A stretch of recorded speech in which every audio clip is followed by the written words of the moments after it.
আর আপনি দোকানপাটে বসে মানুষের বদনাম করছেন। তাহাজ্জুদ করে জান্নাত কিনতে চান, হজ করে জান্নাত কিনতে চান, এই হিসাব ত্যাগ করেন।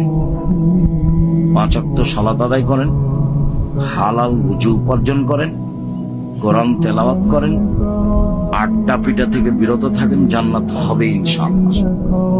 আড্ডা পিঠা 2 ধরনের, একটা হলো দোকান পাশে বসে আড্ডা পিঠা ঘন্টার ঘন্টা, আর একটা হলো বড় মোবাইল নিয়ে ঘন্টার ঘন্টা সময় কাটানো।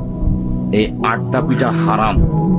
5 ওয়াক্ত সালাত, হালাল রুজি, কোরআন তেলাওয়াত, আড্ডা পিঠা হারাম, জান্নাত হবে ইনশাআল্লাহ।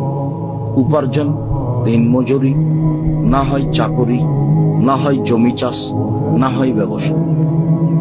ছোট থেকে ছোট, বড় থেকে বড়। ব্যবসার তিনি অনেক সম্মান করেছেন।